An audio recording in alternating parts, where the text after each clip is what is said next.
Okay, we've got 20 minutes to talk about an interesting subject that everyone has an opinion on. And I thought, thank you, to kick off, I should just clear up what we see as the definition of a brand, because clearly some people in this industry think brands are international names and companies, and we don't think that. These clearly are brands. But the brands aren't their logos, and the brands aren't their names. The brands are the experiences that these logos and names represent. So this is also a brand. Actually, can't see the name there. I think it's called the Moonlight Inn, and it's in Mysore in India. Why is that a brand? Because brands are perceptions. Brands are not what you tell people you are, but what you believe it to be.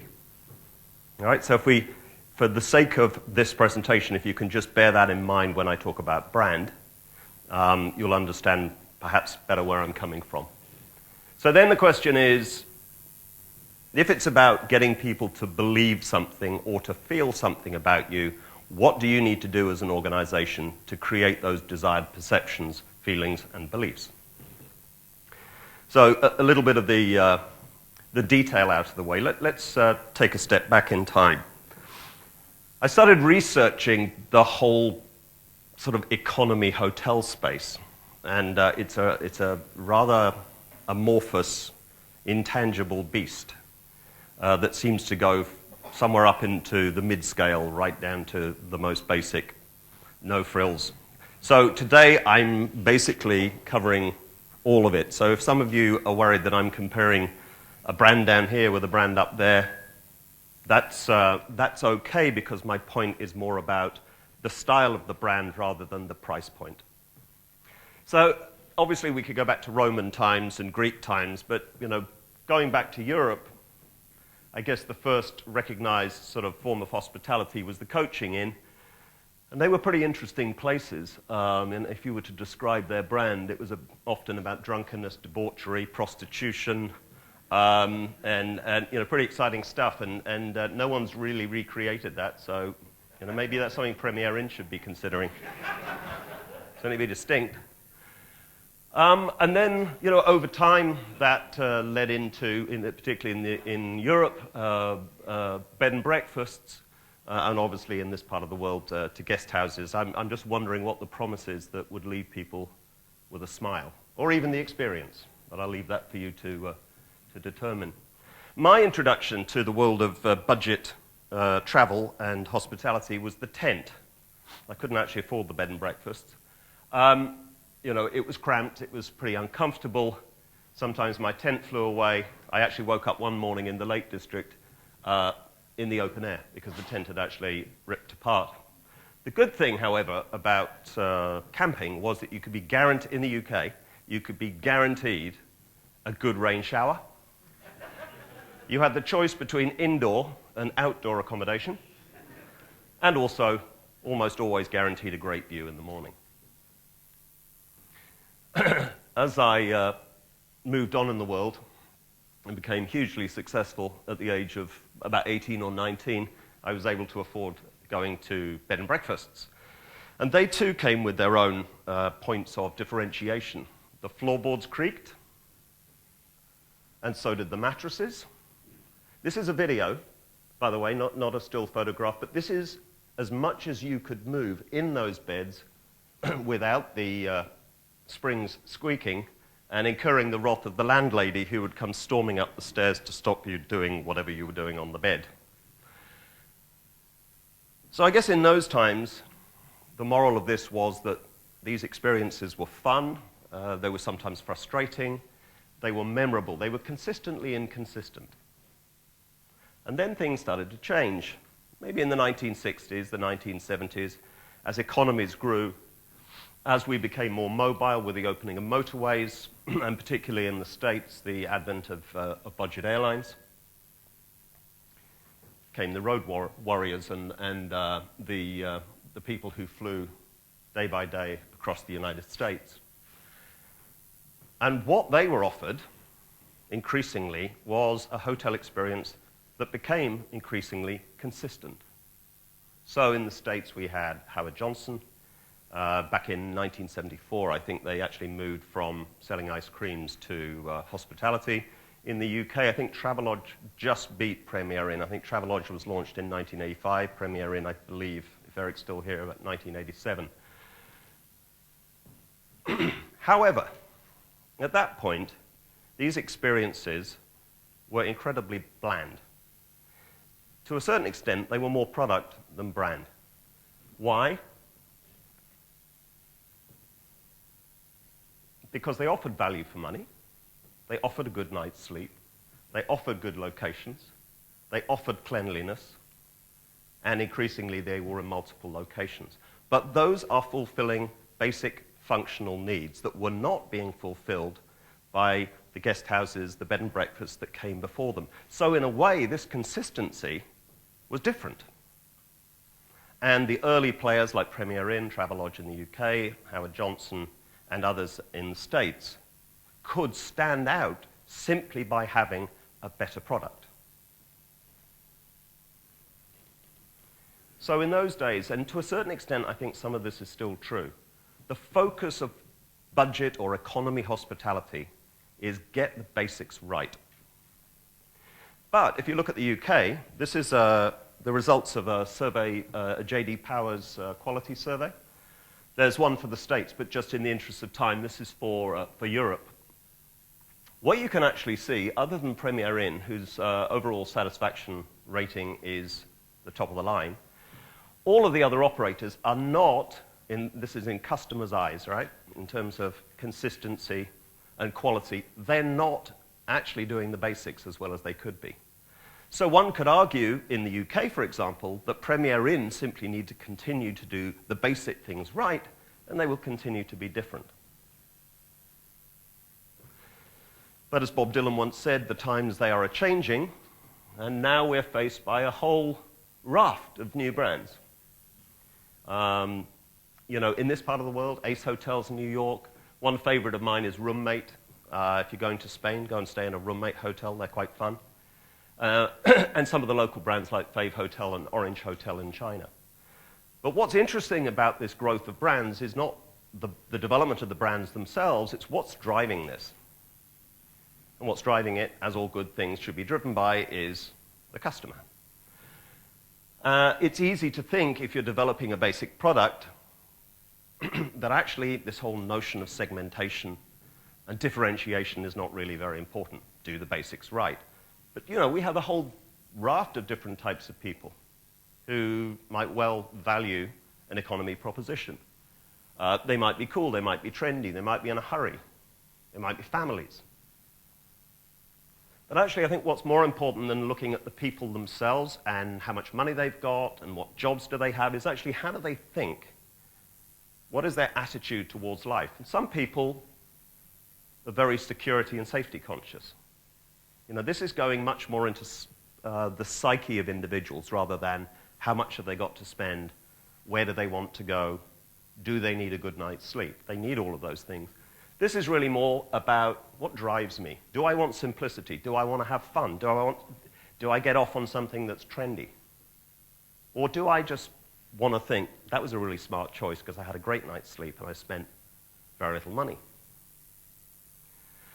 That doesn't mean that these basics are still not important, right? The smile, good service, efficient service, courteous service, knowledgeable service, very important. A great bed, value for money, good locations. Of course they're still important.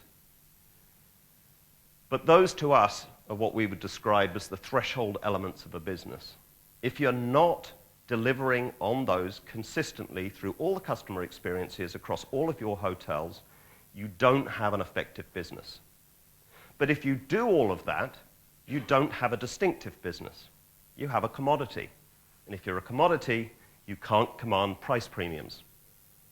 And if you can't command price premiums, clearly your profits are going to be pretty slim. So there's another element that we need to look at, which is the distinguishing characteristics of a business and what it delivers to customers. And that's really where the brand comes in. So what do we mean by distinguishing? And how do we do distinguishing? Really important thing here, and to sort of look at another sector in the hotel industry, the luxury sector. Luxury hotels obsess with telling you that they're better, unrivaled, unsurpassed, the best, glorious, palatial, bigger. Right? But there comes a point at which, how much better can better be? When you compare a Ritz-Carlton, a Four Seasons, an Upper House, in the end, it's not about being better, it's about being different. And the point is that that difference is not about putting a nice pink bow around your hotel and saying, we're pretty, or having a great slogan. This is a good tagline. Slogans Inc. because you need a slogan. Yeah, you probably do need a slogan. Actually, we have a slogan, building hospitality brands, but that's not what the brand is about. The brand is about, or the brand is built through the reality of the customer experience. And it is built through the way of life of the organization. Remember, we're in a service-focused conference. In service organizations, it's absolutely critical that the brand is immersed and aligned with the organizational culture. If you imagine a dull, bureaucratic monster of a company saying one day, "Ooh, we want to get into budget hotels. I can see there's some trendy hotels. Let's do trendy." But, they're saying it sitting around a table in their steering teams and committees, and the thing is, it's never going to happen because they don't think in a manner that will produce consistently authentic experiences of the type of brand that they're wishing to create. So it's really important, and this is true of startups and it's true of mature organizations. Continually ensure that you hire people based on mindset and attitudes that reinforce the distinctiveness of the brand you're trying to build. And obviously ensure that the people who are delivering the service are in some way delivering it in a style and a manner that reminds you and reinforces the spirit, the personality, and the promise behind the brand. Processes. It's very easy to say, well, process is all about, enhancing efficiency. Well, yes, it is. That's a basic requirement. We don't want to take long checking in and checking out, or getting room service, or perhaps not in a budget hotel. Economy hotel. Bookings, reservations, are they efficient? Do they work? Tick. But if that's all they are, you're not actually taking the opportunity to reinforce the one thing that can be continuously distinctive and that can't be copied, which is the style of delivery. So what kinds of people? What kinds of processes? Checkout is particularly important. It's the last impression that guests have of you. And I said this perhaps before in other conferences, but the worst impression that a brand can leave is, did you have anything from the minibar, sir? No. Hold on a minute, I'm just going to check.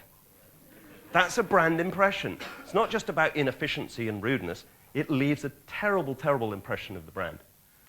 Obviously, interiors, architecture, lighting, aromas, botanicals, art, if you have it in your economy hotels, landscaping, again, very strong reinforcement of what style of brand and what promise your brand is making.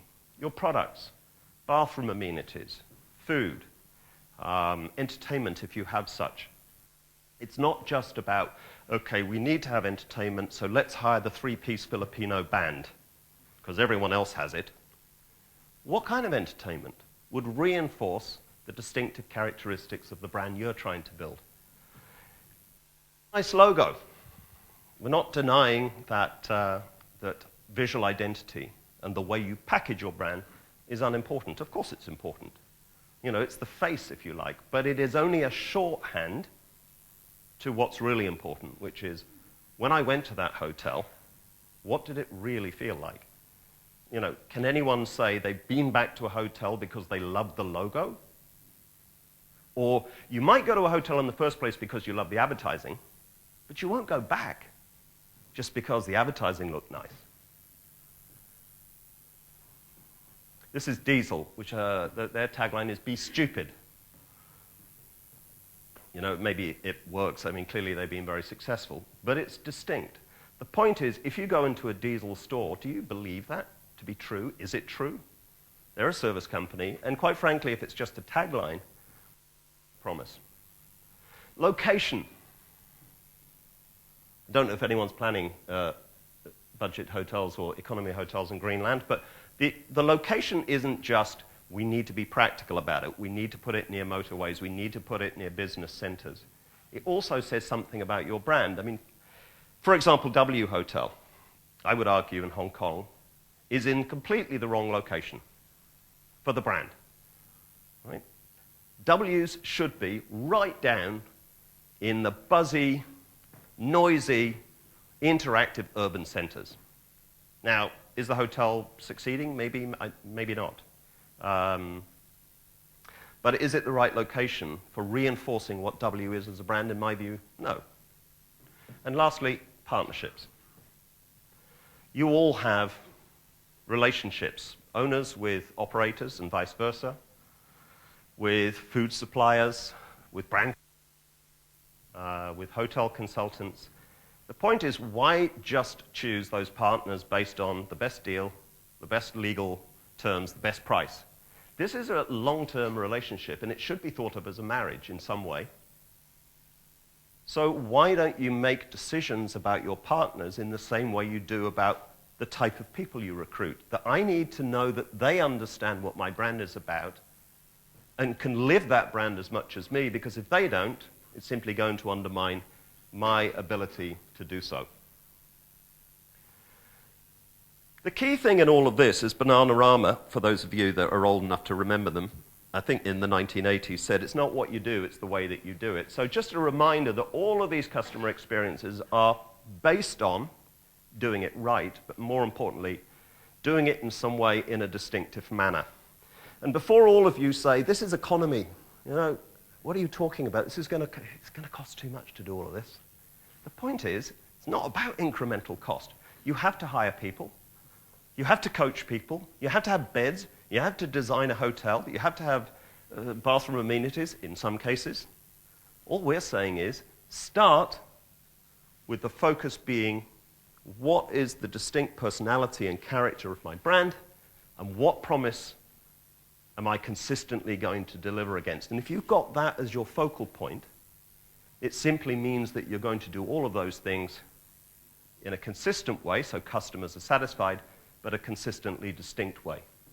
So in the end, I think Eric's not here, but I completely agree with Eric that, you know, and I think everyone can understand the economies of scale. You need to be in lots of places, and also it's great for customers because they know they're going to get consistency from, you know, from New York and even now across countries.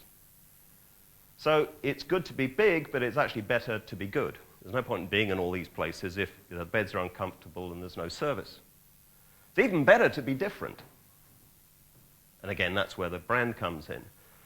But if you just promise to be different and don't build in how you're going to deliver that promise to the customer experience, it's going to be hollow, people will not trust you, and they won't come back. So the key thing here is, I think, as much for economy hotels as it is for high-end hotels, don't make promises you can't keep. And I think we've got 48 seconds for questions. I think the subject is so interesting. Even me, I didn't watch my clock anymore. I think let's take 5 minutes. I know there's a coffee break, so we'll be the buffer. So please, if you have any question, and I think it's a very interesting topic. We're talking so many brands coming up and all this, and I think there is a lot of things to learn. Any question? Yes. Thank you. James, it's about brand and branding. My question is very simple. How's brand support business? Does it? I think the simplest answer is that if you look at products or services of any kind, if they're commodities and people can't tell them apart, they can't command a price premium. Then the question is, for hotels, how can I be different? And how can I be consistently different?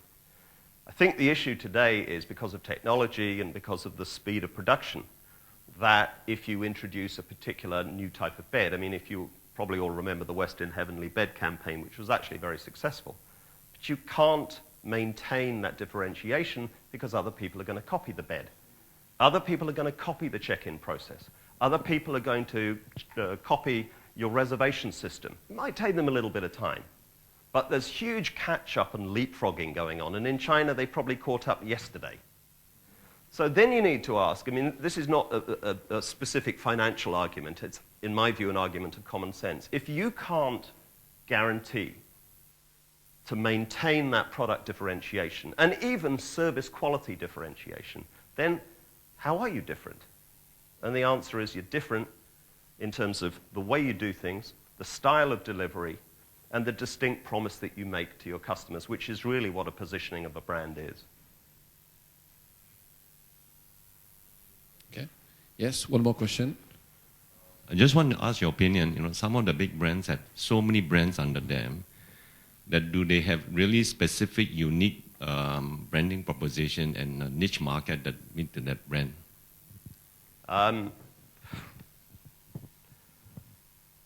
I think some are better than others.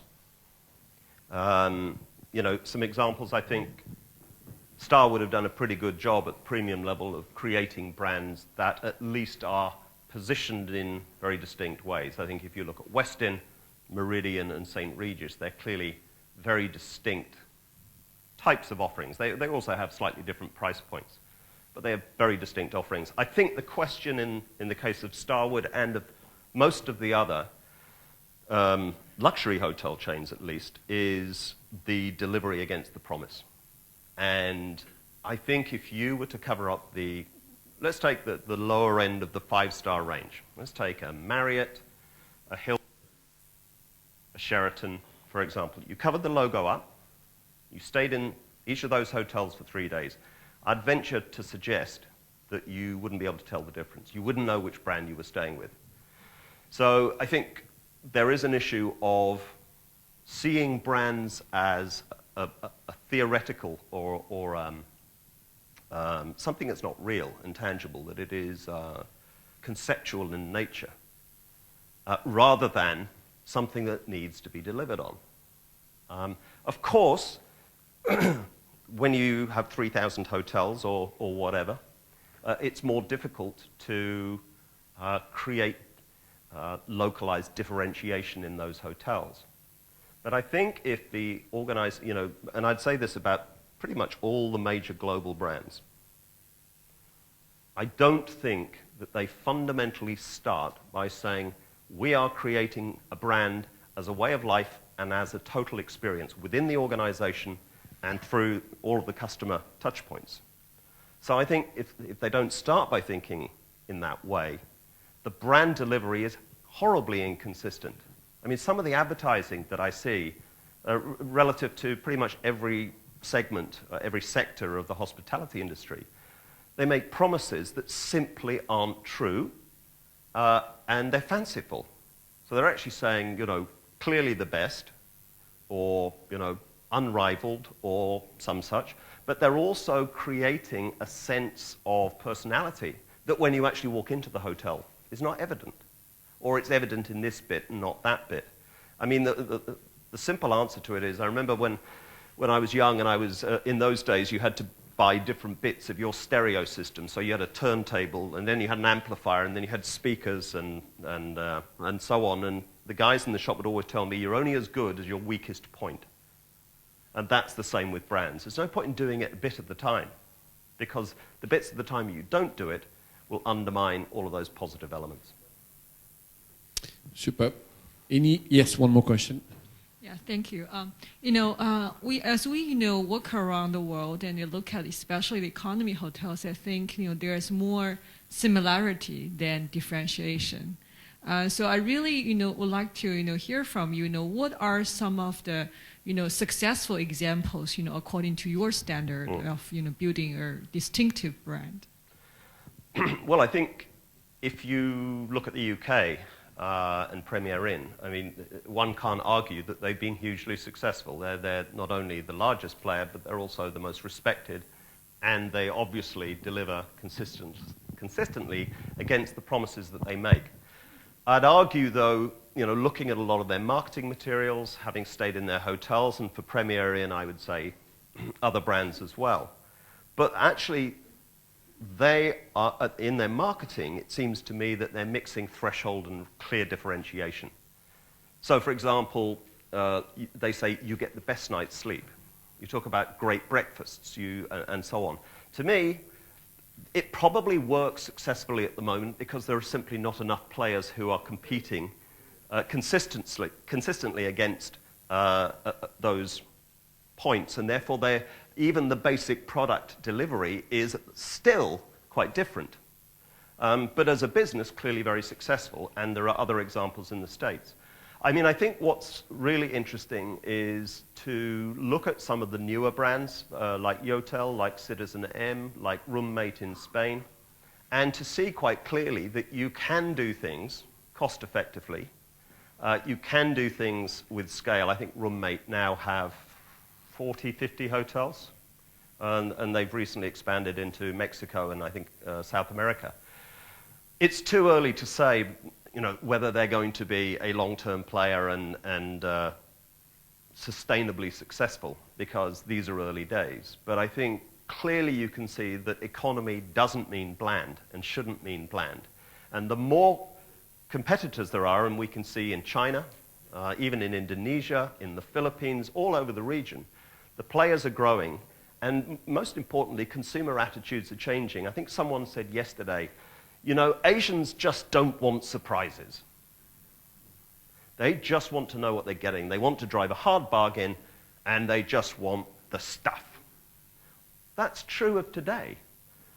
But that's because they've come from not being able to get the basic stuff consistently. So we're now in a period, and I would agree, doing the basics right in this part of the world at the moment is probably still important, and in many cases, for many brands, is still a differentiator. But it's not going to remain that way. The markets are maturing, people's attitudes are changing, and I think people want increasing levels of individuality, they want increasing levels of customization, and of course, economy hotels can't be the ultimate form of customization, but where it's possible, try to create something that has points of uniqueness, that has points of differentiation, and that cater increasingly to the needs of, we say segmentation, and it makes it sound like there's a tiny little market out there that would be interesting. You could probably segment the economy sector into 6 or 7 key segments, and you're still talking about hundreds of millions of people. So I think the fact that it's like that now, if businesses and brands continue to think that way, they're going to be in for a nasty shock, because differentiation and segmentation and understanding customer needs and responding to them with distinct experiences is going to grow. And you can see it even now, it's beginning to grow. Okay, James, thank you again. A big applaud, because I think...